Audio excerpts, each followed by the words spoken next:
Paneo semanal por esta Sol 106.5 FM, también en YouTube, en nuestro canal Paneo Semanal y en el canal de RCC Media.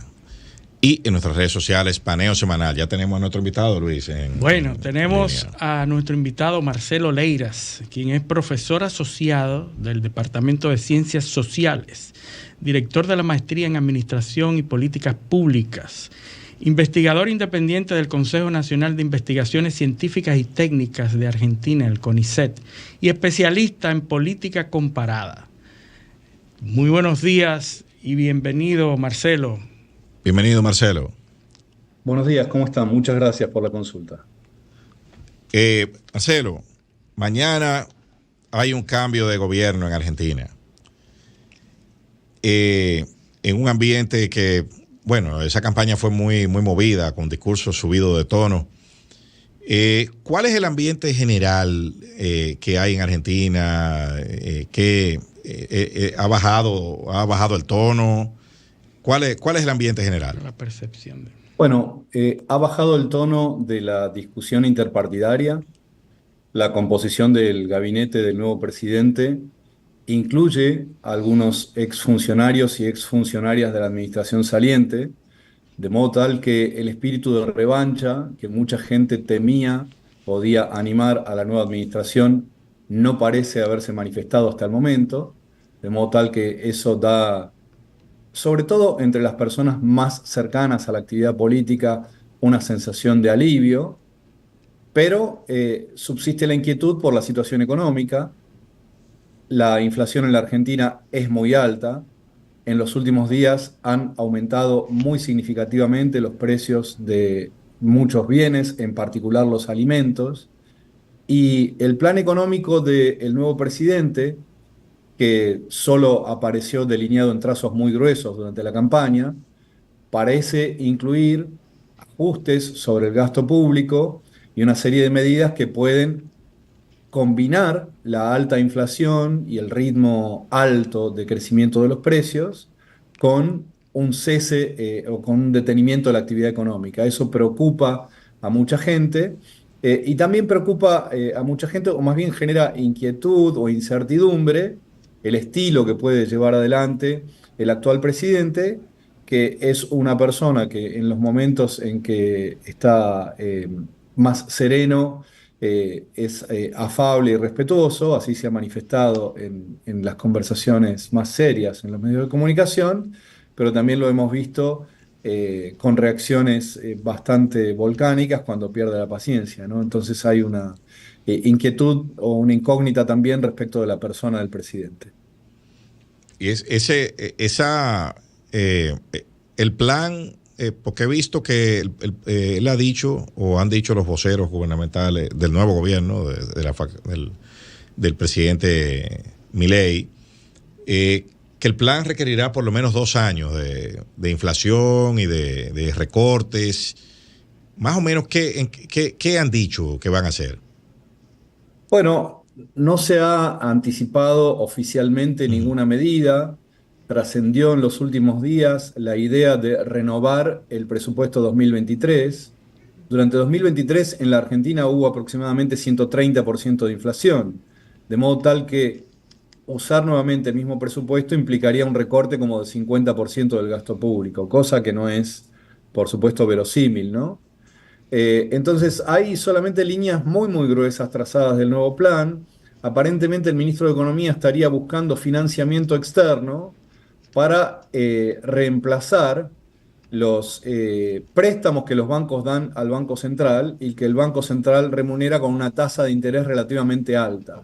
Esa masa de activos de los bancos y de deuda de pasivos del Banco Central preocupa al presidente y ha encargado al nuevo ministro de Economía que trate de desarmar ese sistema. No es claro que se vaya a poder hacer, y por otro lado no es claro que eso sea compatible con el otro objetivo que tiene el presidente, que es reducir la inflación drásticamente en un plazo relativamente breve. Ha propuesto hacerlo durante su vida política previa y durante la campaña electoral a través de la dolarización de la economía. La dolarización es una medida que mucha gente, mayoritariamente, diría la opinión mayoritaria en la Argentina, rechaza, tanto la opinión especializada como la opinión del público, y que ha probado no resolver problemas estructurales, en el caso de Ecuador, por ejemplo, ¿no? Que sigue teniendo gasto público muy alto y déficit a pesar de haber estado dolarizado durante 20 años aproximadamente, ¿no? Me parece que la dolarización simboliza, más allá de su viabilidad, la búsqueda del nuevo presidente de una medida que permita reducir drásticamente la inflación. Y yo creo que en términos generales ese es el problema más significativo de gestión y el problema político-económico más significativo que enfrenta la Argentina y el dilema de política pública más significativo. Si puede reducirse la inflación con una política de shock que cambie drásticamente los parámetros monetarios de la Argentina, o si se busca un plan de estabilización de mediano plazo más estándar, como han tenido éxito en algunos países latinoamericanos, por ejemplo Chile en los 80 y Perú más adelante.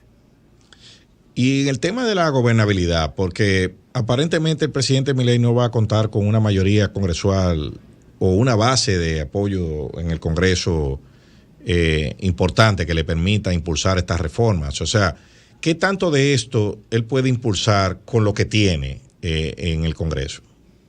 Bueno, por el momento es difícil de estimar. Efectivamente, su apoyo en el Congreso es limitado. Sin embargo, el 56% de votos que obtuvo en el balotaje implica un respaldo popular significativo, y es difícil pararse frente a ese apoyo popular drásticamente, ¿no? El presidente, me parece que algunas de las cosas que se sugirieron, que esto es que se recortaría completamente la obra pública, el gasto universitario y otras fuentes de gasto que afectan a otros gobernantes, parece ser como una moneda de cambio que el presidente se guarda para negociar apoyos en la Cámara de Diputados y en el Senado. Yo creo que eso es factible, pero frágil. Esto es, esa táctica de ir reuniendo apoyos ley a ley y a cambio de apoyo financiero para gobernadores o para rectores universitarios que están vinculados con un partido tradicional, la Unión Cívica Radical, esa táctica puede funcionar en la medida en que el presidente se mantenga popular, ¿no?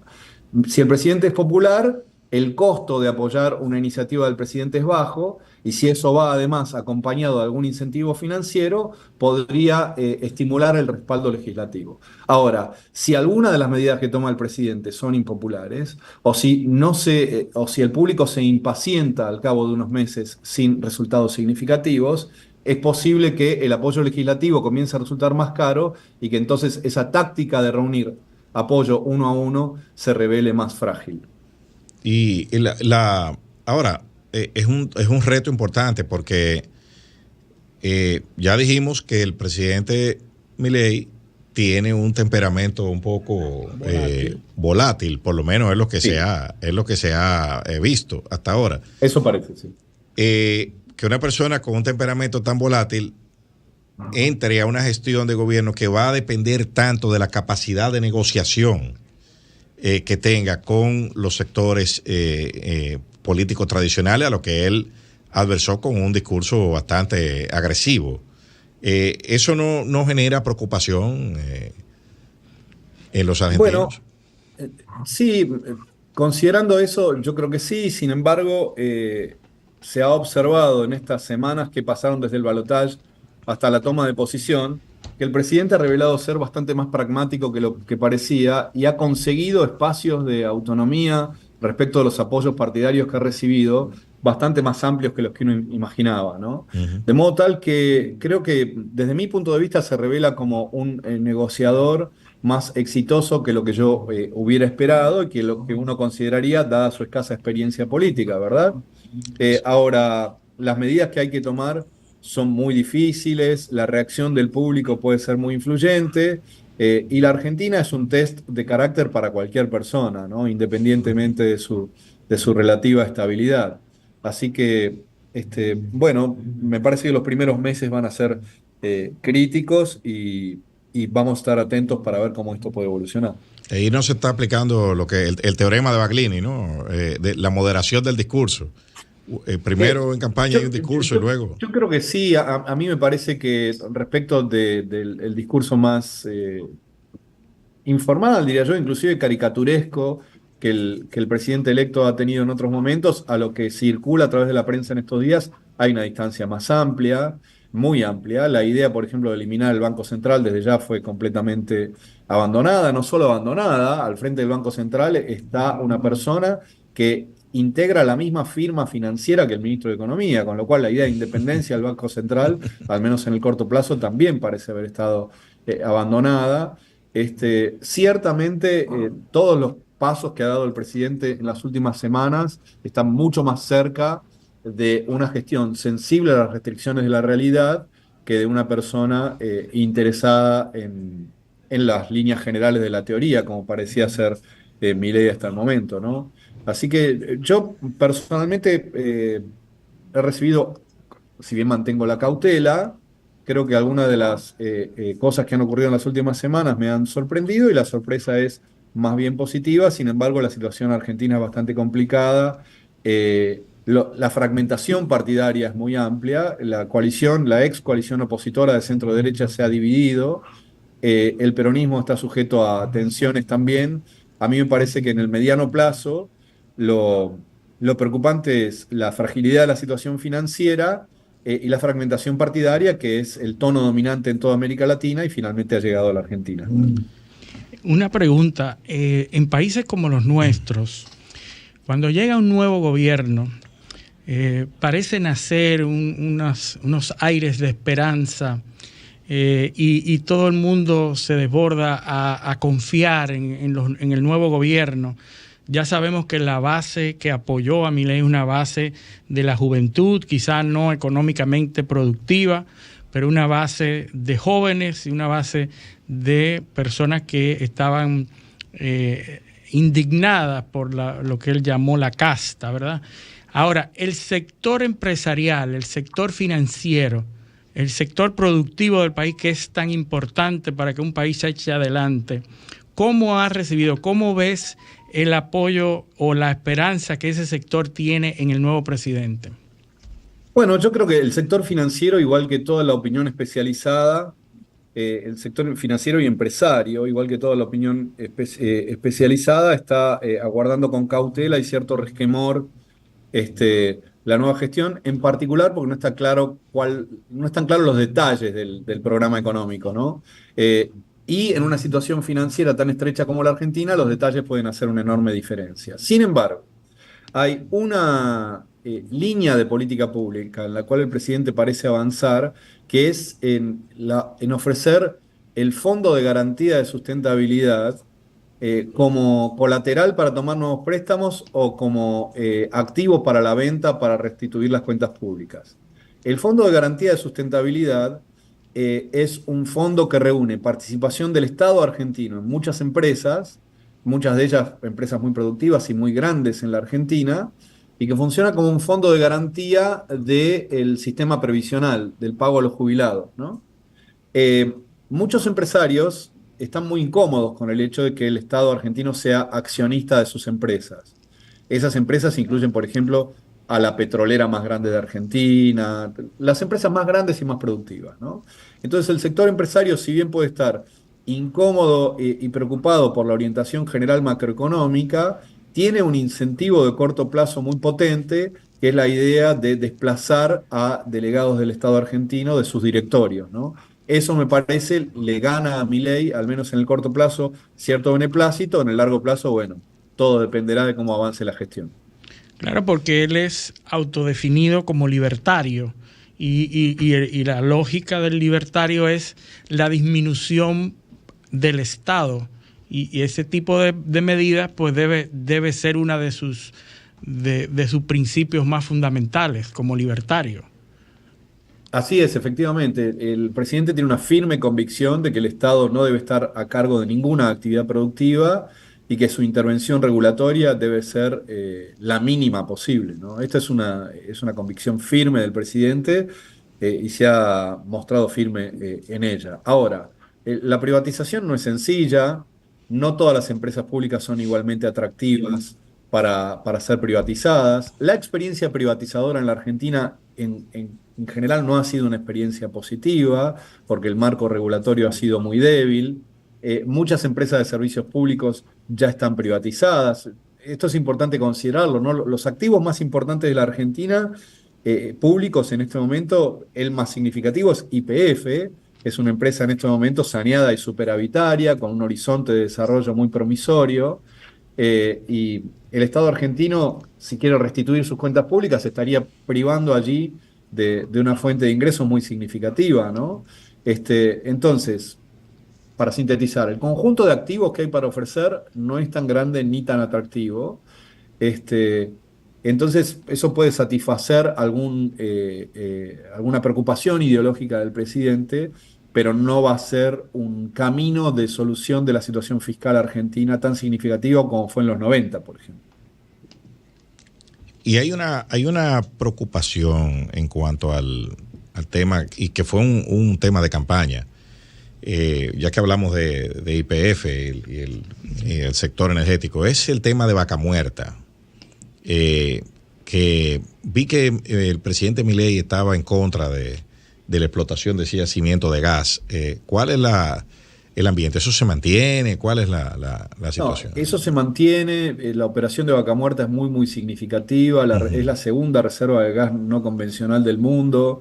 El horizonte de generación de divisas alrededor de Vaca Muerta es muy, muy promisorio. Vaca Muerta ya está explotando gas a un ritmo sin precedentes en la historia argentina, entre otras cosas como resultado de la construcción del gasoducto Néstor Kirchner, que fue una iniciativa público-privada, ¿no? Estuvo a cargo de la empresa Techint, pero financiada por el Estado, ¿verdad?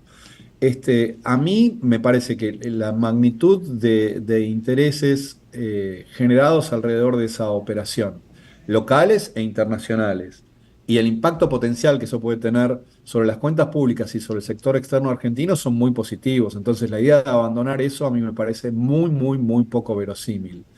Ahora, subsiste allí un problema que es en qué condiciones contractuales se van a radicar inversiones en Vaca Muerta. La explotación de gas no convencional es muy intensiva en capital y tiene un riesgo relativamente alto, un poquito mayor que la explotación de gas y petróleo convencional. Entonces, el problema que tiene la próxima administración, más allá de las creencias sobre la función del Estado que tenga el presidente, es el de establecer contratos que resulten creíbles para los inversores, ¿no? A mí me parece que ese es el problema que va a tener que resolver. La persona a cargo de YPF es una persona con experiencia en el sector petrolero, que viene del grupo empresario Techint, que estimo, porque el grupo Techint es muy importante en esta explotación. Esa persona tiene experiencia y conocimiento en el sector y seguramente sus decisiones irán, espero, en línea con la Secretaría de Energía para conseguir un marco regulatorio que estimule las inversiones que son necesarias para explotar ese recurso. Por otro lado, y con esto termino, la explotación de gas es parte de la transición energética. Dentro de 20 o 30 años esos recursos que hoy son muy valiosos van a valer muy poco, ¿no? Entonces Argentina tiene una ventana de oportunidad muy estrecha para explotar ese recurso y estimo que cualquier administración, esta también, va a hacer lo posible para hacerlo. Bueno, a nivel de relaciones internacionales, también hubo unos discursos incendiarios. Sobre todo los BRICS. Sí. Sobre todo contra los BRICS, contra China y demás. Sí. Vimos también que el presidente Milei viajó a Washington a tratar de buscar como ya en el bajo su nuevo rol de presidente electo. Sí. Vimos también que la virtual canciller, ministra de Relaciones Exteriores, viajó a Brasil personalmente a invitar al presidente Lula. ¿Cuáles son los desafíos que que se le plantean a esta nueva administración al llegar al poder? Yo creo que eso es uno de los planos más difíciles que tiene la nueva administración, o que se configura como más difícil dadas los compromisos políticos e ideológicos del presidente. Para mí el problema consiste en lo siguiente. Por un lado, Argentina tiene dos socios comerciales privilegiados que son China y Brasil. Por lejos son los principales destinos de las exportaciones argentinas y el origen más significativo de las importaciones argentinas, ¿no? Con ambos el presidente ha declarado tener incomodidad ideológica. Eso por un lado. Ahora, por otro, en términos políticos, el presidente tiene un compromiso político con lo que yo llamaría la internacional derechista o algo parecido.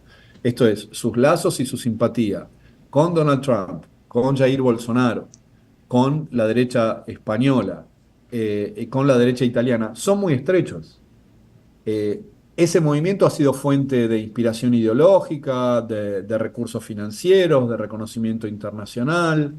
eh, y el deseo del presidente electo de estar cerca de ese grupo internacional es muy potente, lo cual lo lleva, dada su cercanía con Donald Trump, a estar muy cerca de ese nacionalismo nativista que tiene Trump y cerca entonces de los Estados Unidos.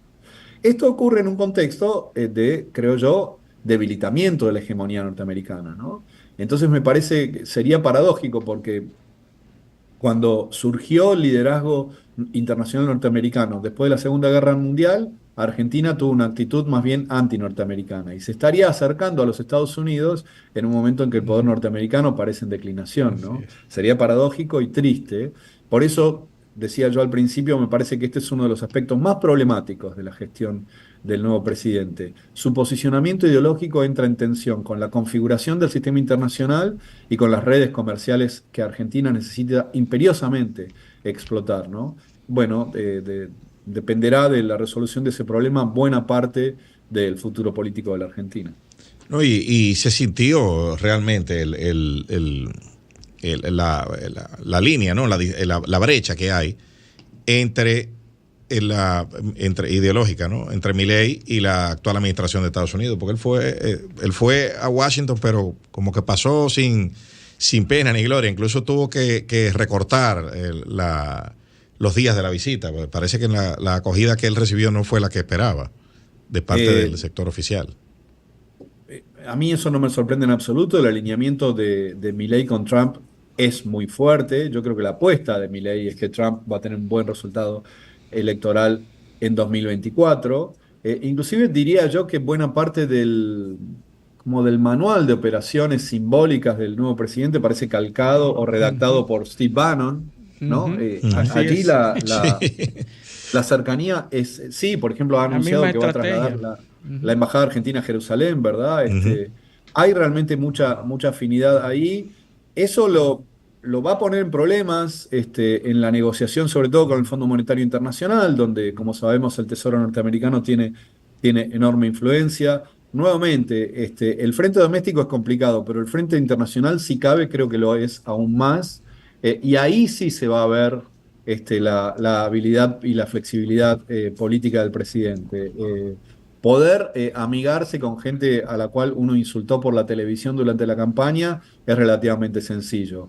Ahora, sentarse en una mesa de negociación con países mucho más poderosos que la Argentina, en un momento en que la Argentina no tiene crédito externo ni fortaleza política interna, demanda habilidades, bueno, que desafían las del más diestro, ¿no? Así que veremos cómo se desempeña el nuevo presidente en ese escenario, que es muy, muy desafiante. Y con los vecinos cercanos, Chile, Paraguay. Uruguay, Paraguay, o sea, ¿cuál es cuál fue el discurso en la campaña y qué se ha visto ahora en este periodo de transición? ¿Y qué se espera? Bueno, excepto la relación con Bolsonaro, que es muy estrecha, y ustedes habrán visto fotos que circularon el día de ayer Sí. de la reunión que tuvieron ellos. Bolsonaro vino a la asunción de Milei con una comitiva de 50 personas, y el hecho de que llegara Bolsonaro implicó que no viniera el presidente de Brasil, Lula, para dar una idea de cuán importante es eso para Sí. Milei, ¿no? Eh, pero más allá de ese vínculo con Brasil, la relación con el resto de los gobiernos, inclusive los gobiernos de derecha de la región, el paraguayo y el uruguayo, no han aparecido en un lugar muy alto dentro del discurso del presidente, ¿no? Como suele ocurrir en las posiciones de derecha en la Argentina, la sensibilidad respecto a la situación latinoamericana suele ser muy baja, ¿no? Así que no ha habido ahí manifestaciones muy fuertes. De todos modos, bueno, como ustedes saben, la región está en este momento en un momento de extrema fluidez política, creo yo, ¿no? El gobierno de Boric, que llegó con mucha popularidad y un triunfo en el balotaje muy amplio, tan amplio como el de Milei, sería importante considerar eso. Hoy está en una situación bastante más débil. Petro, que llegó bien, también está en una situación débil. Me parece que está todo bastante fluido y que entonces el hecho de que uno no tome un posicionamiento muy firme respecto de los países de la región no es un problema grande. Sí es un problema, creo yo, que se haga una apuesta tan ambiciosa como la apuesta por Bolsonaro en Brasil, porque por otro lado, Bolsonaro no puede ser candidato en Brasil hasta 2030, obviando además el detalle de que Ujú. sus partidarios trataron de tomar los edificios públicos en Brasilia, ¿verdad? Entonces, esa apuesta parece una apuesta ideológica con bastante poco para ganar y mucho para perder. ¿No? Y además la relación con Brasil, yo no sé si el principal, pero uno de los principales socios comerciales de Argentina. Esa es la realidad. Brasil y China. Y por, Absolutamente, ¿no? La economía argentina depende tanto de la de Brasil como la de Canadá, de Estados Unidos, para darles una idea. La exacto. idea de no tener una relación fluida con gobierno brasileño es una idea muy, muy temeraria. Y seguramente hay sectores dentro de la administración que están tratando de empujar en otra dirección. Esperemos que esos sectores prevalezcan para el bien de todos. Bueno, es obvio, porque si mandas a tu ministra de Relaciones Exteriores a invitar personalmente a Bolsonaro, significa que hay un grupo que considera que con quien hay que tener relaciones fluidas es con esa, digo, perdón, a Lula. Con Lula, sí, sí. A Lula, perdón, me equivoqué. A Lula, No, significa que hay un grupo que considera que esa relación tú debes privilegiarla.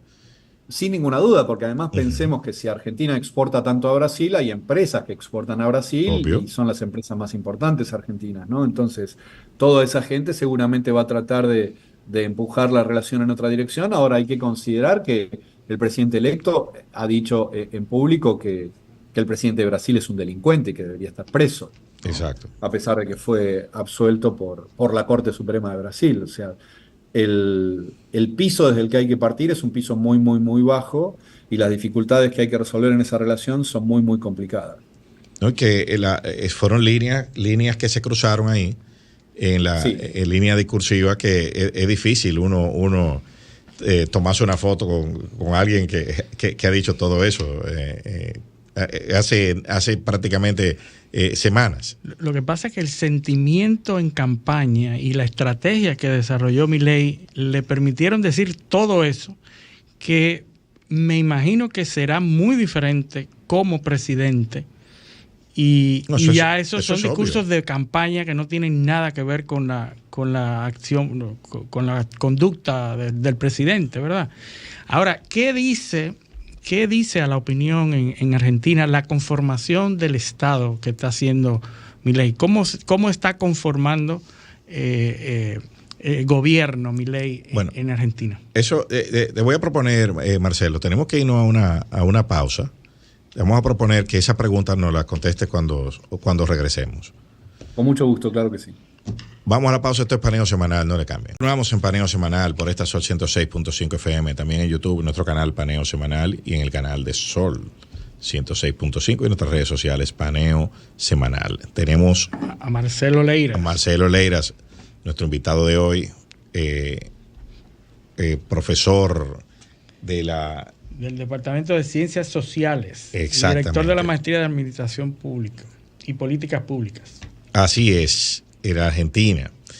Bueno, dejamos una entrevista, una pregunta, perdón, en el tintero, Marcelo, sobre la conformación del gabinete de Milei.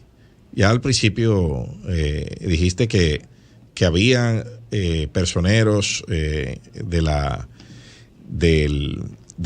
macrismo, y que sí, en cierto modo la conformación del gabinete había contribuido a bajar un poco el clima de las aprensiones que habían por el discurso de la campaña. ¿Qué es lo que se perfila hasta ahora por ahí? Bueno, es bastante difícil de leer. Lo primero que yo diría es que el presidente parece haber tenido mucha influencia y lo que más preocupó al público era ver si el gobierno iba a ser un gobierno de Macri escondido, digamos así, detrás de la figura presidencial de Milei. De ningún modo eso parece haber sido así. Casi todas las designaciones, o yo diría todas las designaciones, resultaron de decisiones personales del presidente, definidas por las preocupaciones, digamos, políticas suyas. Y también hay que decirlo por la gente que aceptó acceder a los cargos, ¿no? La configuración del gabinete no refleja solo las preferencias del presidente, sino la disposición de gente a sumarse. Mucha gente rechazó el ofrecimiento porque la situación en este momento es complicada y porque no, mm, es muy difícil saber cuáles son las políticas que el presidente desea llevar adelante, ¿no? Dicho eso, lo que sí quedó confirmado es que no es un títere de Macri y que el expresidente Macri tiene sobre este gobierno bastante menos influencia que la que aspiraba a tener.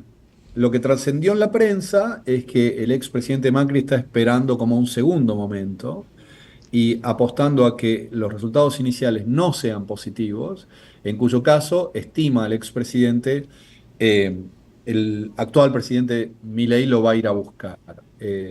Yo creo que ese cálculo es un cálculo demasiado optimista de parte de Macri, creo que lo que tiene para ofrecer Macri es bastante poco, y a mí me parece que hay un dato que haríamos muy mal en perder de vista, que es que Javier Milei ganó la elección porque hay un rechazo a toda la clase política argentina y a los responsables de los últimos gobiernos, que no fueron exitosos. Tampoco, por supuesto, el de Mauricio Macri, ¿no? Entonces, si hubiera un fracaso de la administración de Milei en los próximos tiempos, los recursos, no hay digamos, una carta brava en algún lugar guardada o un cofre del cual se pueda sacar recursos políticos para tomar decisiones. Si estas primeras medidas no funcionan, va a ser muy, muy difícil y va a haber que rearmar a partir de fragmentos, ¿no?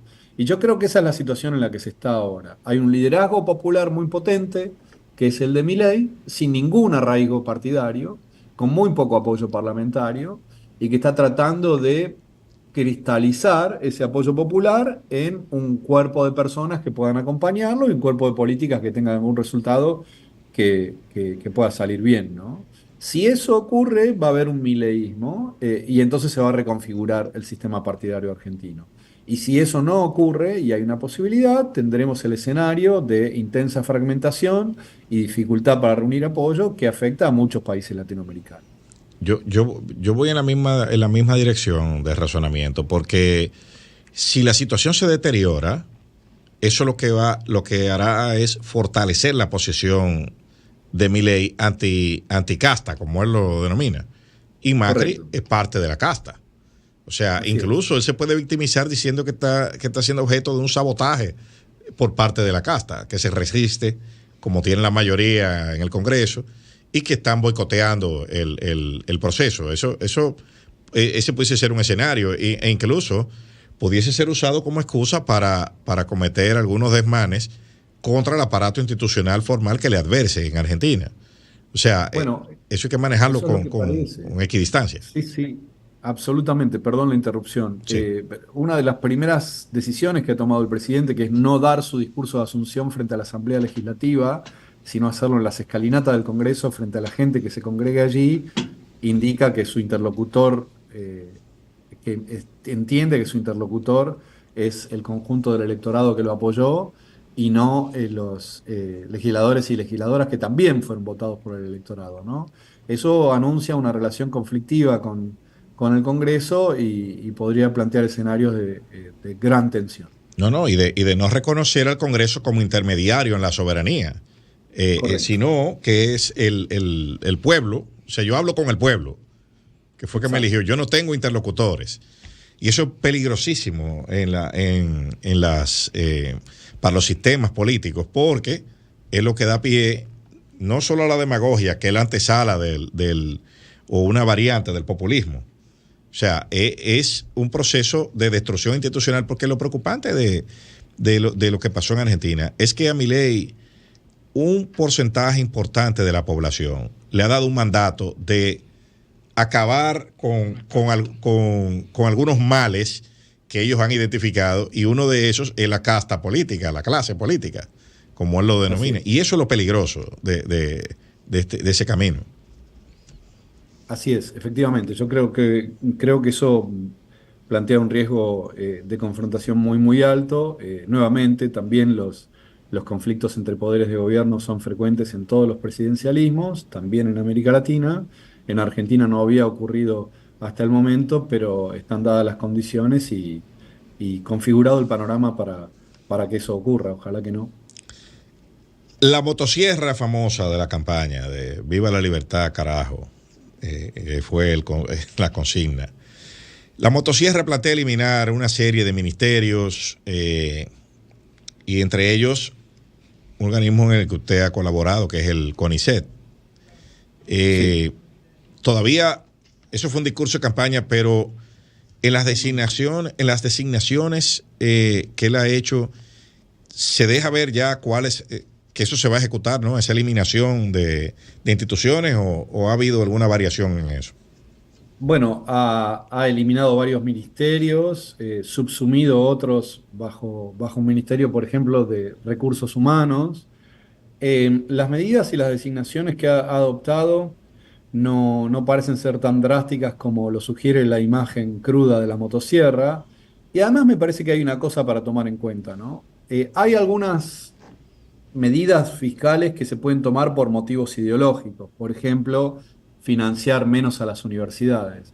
Pero todas esas medidas por motivos ideológicos tienen un peso sobre el gasto público muy, muy pequeño. Uh-huh. Si en la Argentina uno quiere hacer un recorte drástico del sector público, tiene que recortar los subsidios al consumo de energía, los subsidios al transporte y el pago a los jubilados. Punto.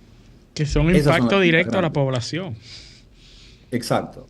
Y también el subsidio a algunas actividades económicas. Hay muchos regímenes de subsidio a actividades económicas que las mantienen rentables y que sin esos subsidios quizá perderían rentabilidad. Todo eso afecta directamente la situación de la población y afectaría también la actividad económica. Entonces me parece, eso le pone como un límite real, diría yo, al plan de motosierra que se espera llevar adelante, ¿no?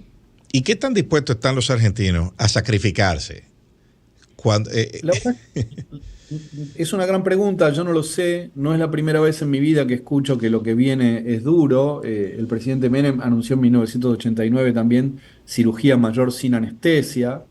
En contextos de estancamiento económico como el argentino, ese tipo de discursos, debo decir, son verosímiles, ¿no?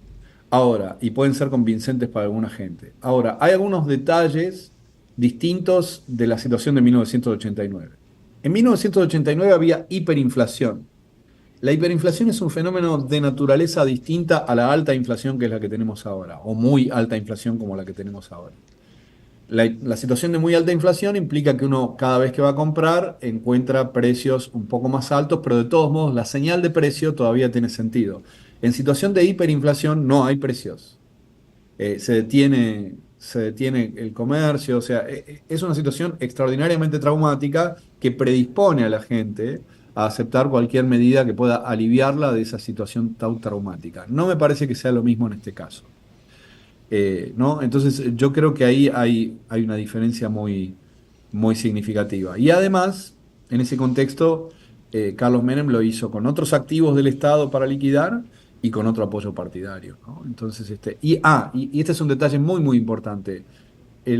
La población argentina el conjunto de la población argentina, no solo los sectores más pobres, perdieron entre el 15 y el 20% de su poder adquisitivo desde 2018 hasta ahora.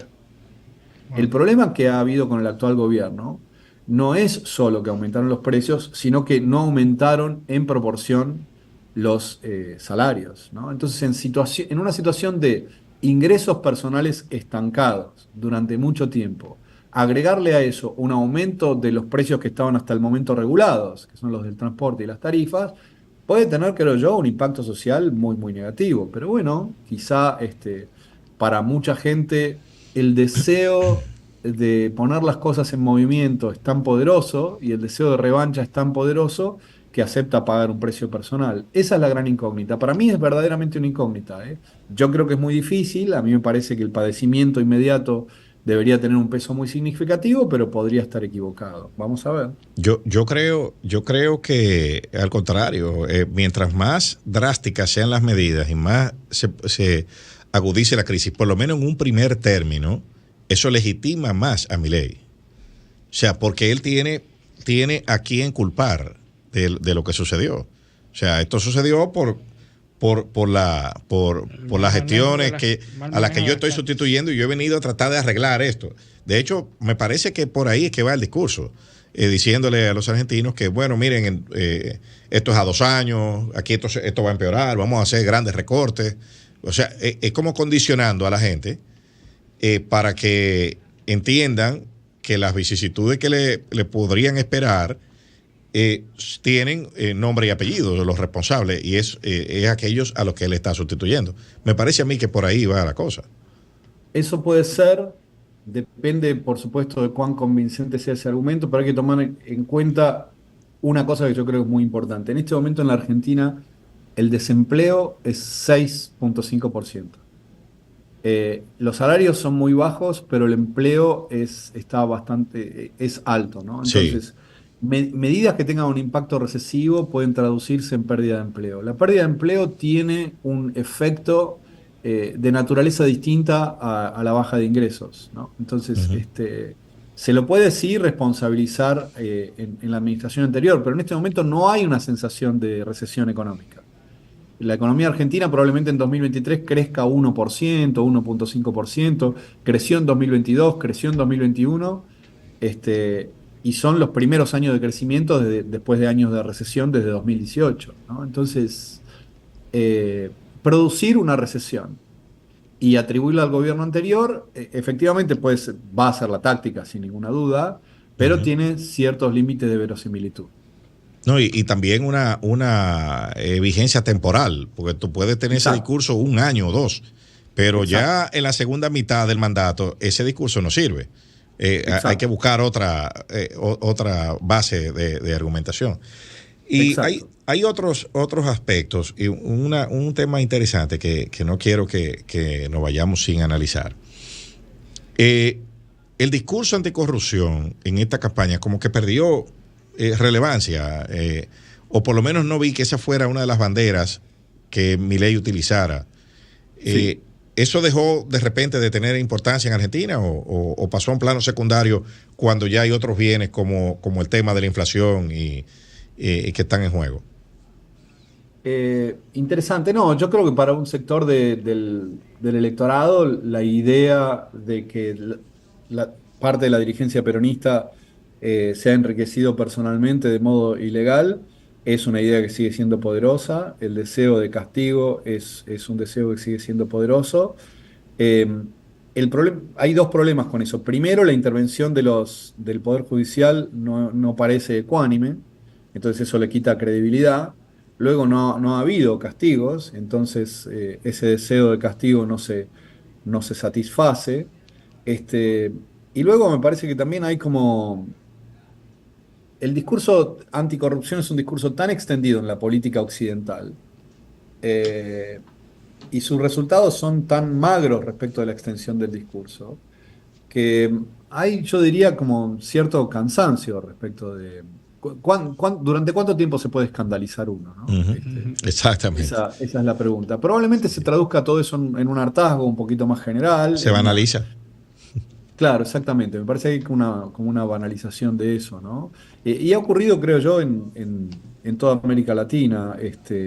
Por ejemplo, los juicios que se llevaron adelante en el llamado Lava Jato en Brasil empezaron como lo que parecía una cruzada continental contra el uso venal de la obra pública en toda América Latina. Recordemos que hubo repercusiones de eso en Perú, ¿no?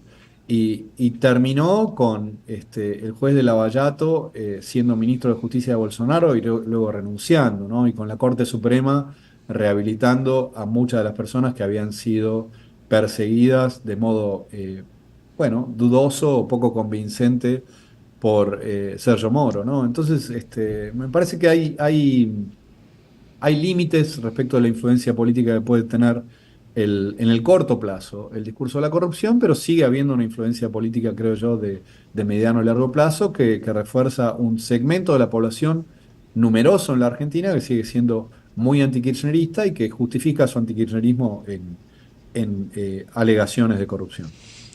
¿Y el futuro del kirchnerismo? ¿Qué va a pasar porque ya obviamente Cristina pues definitivamente creo que sale del escenario después de ya estaba fuera, pero ahora se coloca a una distancia mayor. Es por lo menos son las primeras lecturas, aunque en política el político descartado es el político muerto. Y ni muerto, sí, a veces, porque hay algunos que viven a través de eso, su ideología vive. Yo creo que el discurso anticorrupción los va a mantener tranquilos a ellos. O sea, va a tener siempre una carta debajo de la manga, el hecho de que ante cualquier oposición fuerte al gobierno de Milei puede Milei sacar la carta de la anticorrupción y perseguir judicialmente. ¿Cómo se visualiza el futuro del kirchnerismo? Bueno,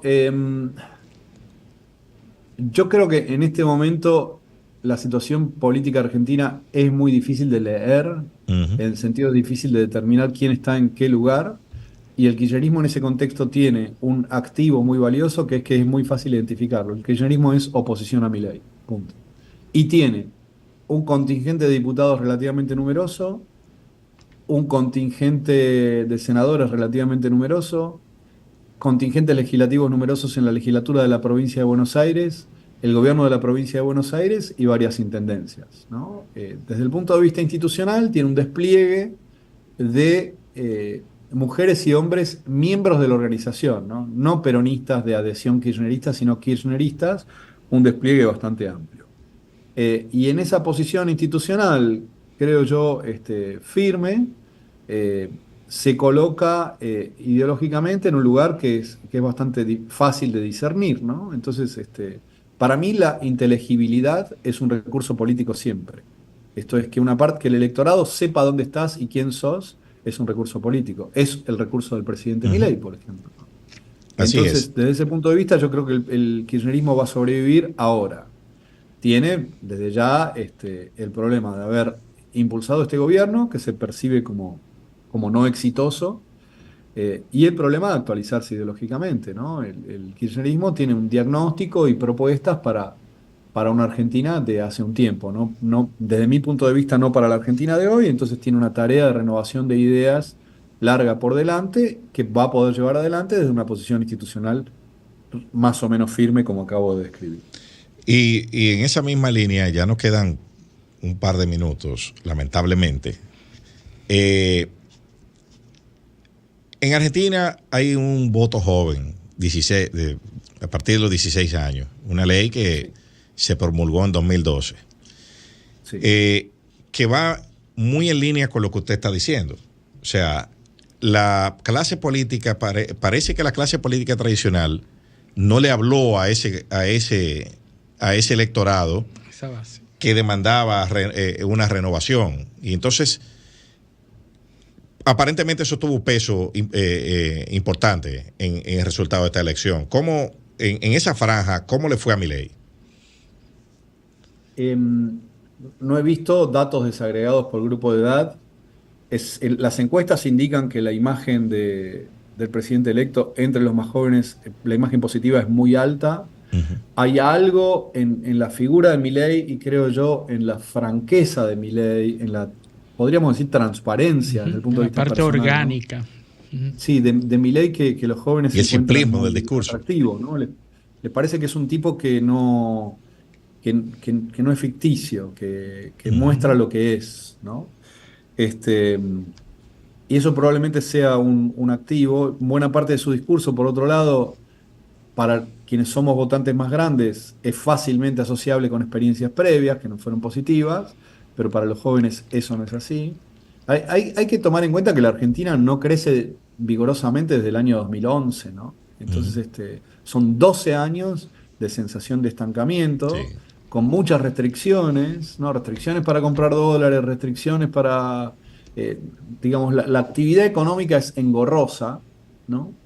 Y además a eso se le agregó las restricciones de la pandemia, que fueron muy duras, muy duras, ¿no? Y que mucha gente vivió, todos vivimos, creo yo, con mucha tristeza, y todo eso tiene un enorme impacto, ¿no? Entonces a mí no me sorprende que, viniendo de esta experiencia de estancamiento económico, restricciones y horizonte corto, la gente más joven encuentre en un tipo que se muestra sencillo, en la televisión, un aire de esperanza, ¿no? Bueno, los que somos más grandes sabemos que el asunto es un poquito más complicado, pero esa reacción de parte de los pibes no me parece descabellada. Bueno, Marcelo, se nos ha agotado el tiempo. Queremos agradecerte. Sabemos que tú eres un hombre muy ocupado, que te hemos robado parte de tu sábado. Pero ante la inminencia de estos acontecimientos mañana, nuestros oyentes, esto es un proceso al que nosotros le hemos dado mucho seguimiento desde aquí, desde este programa. Nos hemos visto en el espejo mucho. Y nos vemos en los espejos de los países hermanos como Argentina. Un país que somos todos muy parecidos. Un país hermoso, porque tengo muchos buenos afectos. Agradecerte la presencia aquí y dejar las puertas abiertas para una nueva ocasión en la que nos acompañes. Para mí fue un gusto, no me robaron, la conversación fue muy interesante y estoy a disposición para que conversemos cuando lo deseen. Bueno, gracias. Y al mismo tiempo agradecer a nuestros oyentes su sintonía en el programa de hoy y pedirles que con el favor de Dios nos acompañen el próximo sábado en otra edición de Paneo Semanal. Hasta entonces.